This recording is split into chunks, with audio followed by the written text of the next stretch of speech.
उसके बाद वही जज्बा लेकर जनता की सेवा में उतरी है। मैं एक शेर के माध्यम से उनको सम्मानित कर रहा हूं कि मौजे गम सर उठा नहीं सकती और बेबसी पास आ नहीं सकती, जिस पर करम हो मां नर्मदा और आपका उसे दुनिया झुका नहीं सकती। ना तो दुश्मनों के आगे झुकी है, ना भाजपा की नीतियों के आगे झुकेंगी। ऐसी नेत्री हमारे बीच में अनुपमा आचार्य जी यहाँ पर पधारी, में उनका तहे दिल से स्वागत करता है। जोरदार करते ध्वनि से एक बार स्वागत कर दीजिए।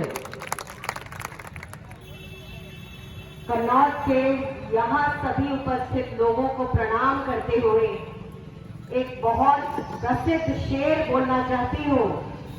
मैं अकेला ही चला था जानिबे मंजिल, लोग साथ आते गए, कारवां बनता गया। और इस कारवे की शुरुआत हुई भाई अशोक पटेल, भाई ओम पटेल से, और उसके बाद धीरे धीरे हमारे भाई सुनील यादव जुड़े, फिर हमारे रफीक नेताजी जुड़े, फिर हमारे अकरम भाई जुड़े, और फिर एक एक करके हमारे युवा साथी जुड़े, हमारे श्रेष्ठ मालिया जुड़े, पंचोली जी जुड़े, आशीष जुड़े। और यहाँ पर आने के रास्ते में हमें जो हमारे सहयात्री जिन्होंने शुरू से इसकी बहुत ज्यादा साहस दिया, ऊर्जा दी, वो थी मोना सुस्तानी जी और शिल्पा दीक्षित जी। इन दोनों ने शुरू से ही जब इस यात्रा के बारे में सोचा तो शुरू से ही कहा कि हम आपके साथ आएंगे। और ये महिला शक्ति यहाँ आके तब विगुणित हो गई जब मैं मार्ग निर्धारण यात्रा पे आई थी, तो भाभी जी राजकुमारी कुंडल जी ने अपने घर में हमें इतना अच्छा एक ऊर्जावान जो स्वागत किया। उसके बाद भाई साहब, उनके बाद मुझे ऐसे लगा कि ये बहुत मुश्किल काम नहीं है। आपने सुना मेरा नाम विंग कमांडर अनुमा आचार्य है, और मृणाल पंत जी जो हमारे सर्वोदय संवाद के मेरे में उन्हें मार्गदर्शक मानती हूँ, उन्होंने मेरे बारे में कहा। लेकिन आप सोच रहे होंगे कि ये कौन है। मेरा जन्म विदिशा मध्य प्रदेश में हुआ है। मैं वहां के एक मध्यम वर्गीय ब्राह्मण परिवार की लड़की हूँ। मेरे पिता वन विभाग में रहे और अब जो छत्तीसगढ़ है वहां वो ज्यादातर समय रहे। मेरी शिक्षा दीक्षा आरएसएस के स्कूल सरस्वती विद्या मंदिर में हुई है और मैं वहां 10 साल पढ़ी हूँ। लेकिन बहुत खुशकिस्मती की बात यह है कि मैं जिस सेना से जुड़ी वहां मैंने 25 साल काम किया है।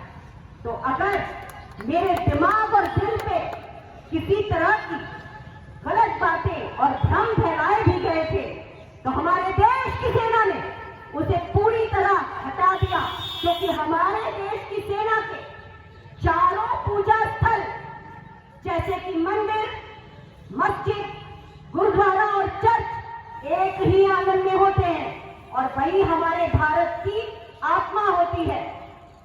तो आरएसएस के स्कूल में पढ़ने के बाद भी मेरे दिमाग में उस तरह की बातें नहीं आई।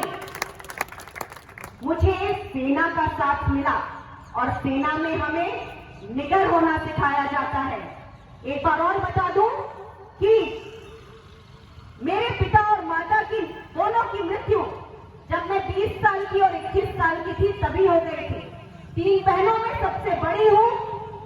अपनी शिक्षा पूरी करते हुए मैंने भारत की मध्य प्रदेश की वन सेवा में 1.5 साल काम किया और तभी महिलाओं के पहले लॉजिस्टिक्स अधिकारियों के बैच में मेरा सिलेक्शन हुआ। और इस तरह से जब मैं सेना में आई उसके बाद मैंने अपने दोनों बहनों की पढ़ाइयां करवाई और फिर उन दोनों का कन्यादान भी किया है। तो संघर्ष मेरी जिंदगी का हिस्सा रहे हैं और मेरे परिवार का उसमें साथ मिला है। ये तो रही मेरी कहानी, क्योंकि ये बताना जरूरी था, नहीं तो आप कहते कि ये कहां से कोई लॉन्च होके और पदयात्रा कर रहे हैं। ऐसा नहीं है, इसी मध्य प्रदेश की बेटी हूं और आप सबके बीच से निकली हूं। अब हम आते हैं 2014 पर, जब और लोगों के साथ हुए, राजनीति में नहीं थी, कुछ नहीं जानती थी, तो मुझे लगता था लोकतंत्र की जमीन पे खड़ी थी, लोकतंत्र की जमीन कांग्रेस ने दी थी। उसी जमीन पे खड़े होकर सामने वाले को भी मैंने वैसा ही समझा कि वो भी अच्छे ही लोग होंगे। जब हमें एक तरह से स्वतंत्र रूप से रहने की आदत होती है तो हम समझते हैं सामने वाला भी वैसा ही होगा। और मेरा प्रधानमंत्री नरेंद्र मोदी से मिलना हुआ और जब मैं उनसे मिली तो उन्होंने कहा कि आपको हम गुजरात भेजेंगे, वहां काम सीखिए। वहां जाते ही से चौथे दिन मेरा दम घुटने लगा, क्योंकि मैंने वहां महिलाओं की जो स्थिति देखी, शर्मिंदा करने वाली स्थिति थी। कांग्रेस में मैं महिलाओं को देखती हूँ, बहुत बहादुर है और हर एक महिला नेतृत्व करती है। हमारे सामने श्रीमती इंदिरा गांधी, जिनकी कल जन्मतिथि थी, उनका एग्जाम्पल है, उनका उदाहरण है। हमारे सामने श्रीमती सोनिया गांधी का उदाहरण है और अब प्रियंका जी भी सामने आई है। और जैसे ही वो सामने आई है तो भारतीय जनता पार्टी की मुख्य विरोधी कांग्रेस दिख रही है, वहां बाकी पार्टियां हाशिए पर चली गई हैं। तो मेरा ये कहने का मतलब था कि मुझे 2 से ज्यादा बार ये मौका मिला कि मैं इस पार्टी को पास से समझूं और बहुत खुशकिस्मती की बात है कि जब भारतीय जनता पार्टी ने मुझे प्रदेश की कार्यकारी में सदस्य बनाने की घोषणा की, मैंने उनको तुरंत मना कर दिया। मैंने कहा आप जैसे लोगों के साथ मेरे जैसे देश के फौजी का गुजारा नहीं हो सकता, क्योंकि आप झूठे लोग हैं। ट्रंप ने तो 1000 या 2000 झूठ बोले हैं, हमारे माननीय प्रधानमंत्री जी ने न जाने कितने झूठ बोले हैं। 2014 में आए तो उन्होंने कहा, कुछ दिनों के बाद पूरे विश्व के बाजार में कच्चा तेल के दाम कम हुए, तो उन्होंने श्री मनमोहन सिंह जी को इंगित करते हुए कहा कि मैं बड़ा भाग्यशाली हूं, इसलिए कोई अभागा था, इसलिए आप लोगों को महंगाई देखनी पड़ रही थी।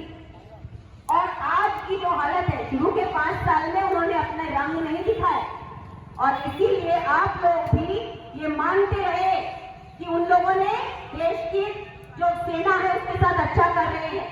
लेकिन धीरे धीरे हमने ये देखना शुरू किया कि वो झूठ कहते हैं।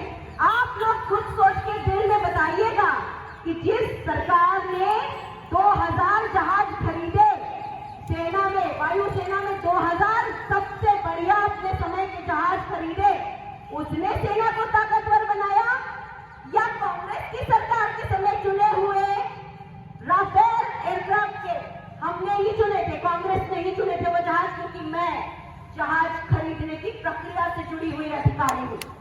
तो कांग्रेस के ही चुने हुए जहाज और 126 जहाजों की देश की सेना को जरूरत थी।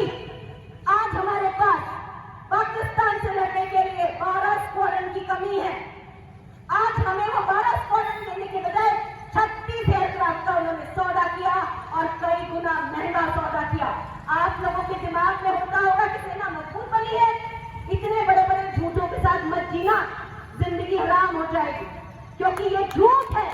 हमारी सेना के अंदर के ढांचे को जिन्होंने कमजोर किया है वो नरेंद्र मोदी की सरकार है। मेरी वहां पर एक कार खड़ी है, जो वैन है, इसमें देखेंगे सेना के जनरल, एयरफोर्स के कमांडर, वो मेरे साथ पहले दिन थे, क्योंकि अब फौजी लोगों को ये समझ में आ रहा है कि हम लोग केवल राजनीतिक इस्तेमाल की वस्तु बन गए हैं। हमारी सेना के अंदर का फैब्रिक जो है, जो एक धागा होता है, वो पूरी तरह ये कमजोर कर रहे हैं। तो इस गलत फहमी में मत जीने की जरूरत नहीं है आपको कि हम बड़े कोई मजबूत बन रहे हैं। हम विश्व के हर जो भी इंडेक्स होते हैं, जो भी बड़े बड़े इंडेक्स हैं, हम सब में नीचे जा रहे हैं। और अगर आपको लगता है कि चीन और पाकिस्तान हमसे लड़ते हैं, तो आप देख लीजिए, इस समय श्रीलंका नहीं लड़ता हमसे, इस समय हमसे बांग्लादेश नहीं लड़ता, हम उन सबसे पीछे जा चुके हैं। हम भूख के इंडेक्स में इन सबसे पीछे आ चुके हैं, नेपाल भी हमसे आगे है। तो ऐसे में कोई कैसे करेगा? और चीन आया चढ़ा हुआ है, 1000 किलोमीटर की जमीन आज ले लिया, जब हमारे पास इतने जहाज हैं। लेकिन वो आपसे वो झूठ बताते हैं कि 1962 में ये हुआ था और वो हुआ था।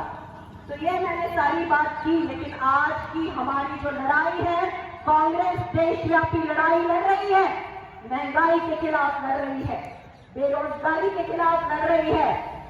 और एक लड़ाई हम और लड़ रहे हैं कि हमारे परिवारों के व्हाट्सएप ग्रुप में भयंकर झूठ आते हैं और मुझे मालूम है कि आप लोग उन झूठों को एक से दूसरे और दूसरे से चौथे पर फॉरवर्ड करते हैं। जरा रुक कर कम से कम इंटरनेट पर तो चेक कर लिया करो फॉरवर्ड करने के पहले कि क्या फैला रहे हो आप, कैसे आप अपने ही लोगों को कमजोर कर रहे हो। एक नया शब्दकोश बना है, टुकड़े टुकड़े गैंग, खानवार के गैंग, लिप्टान, सिकुलर, ऐसी भाषा सुन रहे हैं ना आप लोग। ये हमारे देश की भाषा नहीं है।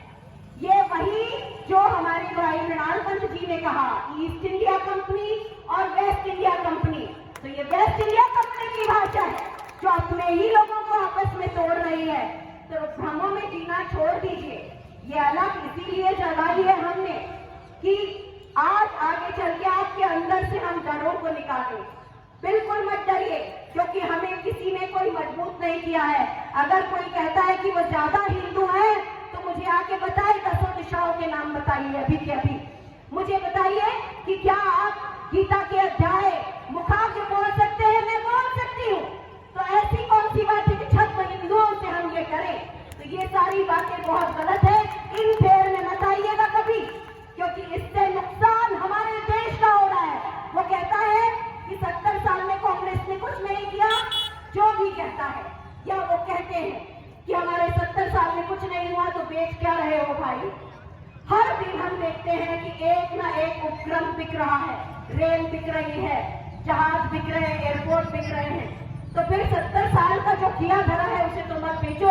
क्या ऐसे लोग देश प्रेमी हो सकते हैं? तो आप ये सब चीजें अपने को अंदर से खंगालिएगा। बहुत जरूरी है ये खंगालना, और तब आपकी आवाज निकलेगी इस महंगाई के खिलाफ, तब आपकी आवाज निकलेगी इस निजीकरण के खिलाफ। तो आपको कांग्रेस के साथ आना है, आपको अपने डर मिटाना है। गांधी जी ने कहा था डरो मत, वही कहने आए हैं हम आपको। निर्भय बनिए, इस वर्तमान में जीने की कोशिश करिए, भ्रमों में मत जीने की कोशिश करिए। और व्हाट्सएप पे आने वाले मैसेजेस को यहाँ से वहां फॉरवर्ड करके अपना समय मत बर्बाद करिए। जाके इंटरनेट पे सच्चाई देखिए, आपको सच दिखेगा, सब दिखेगा।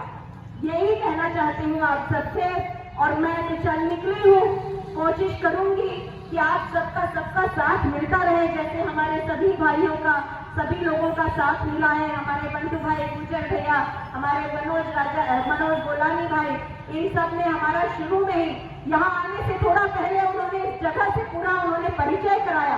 तो वो एक बड़ी बात है। आप सबसे उम्मीद करूंगी कि आप अंदर के डर को निकाल फेंकिए, भ्रमों को निकाल फेंकिए।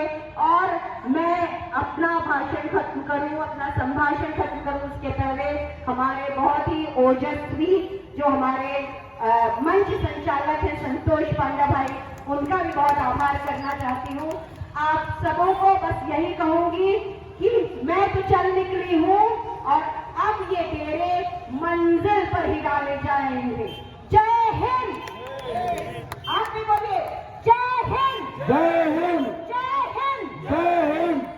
धन्यवाद। बहुत बढ़िया। अब मैं आभार के लिए हमारे युवा साथी भाई तेजस्वी मांजरेकर को यहाँ पर आमंत्रित कर रहा हूँ। तेजस्वी मांजरेकर आए और संक्षिप्त उद्बोधन के साथ आभार प्रदर्शन करें।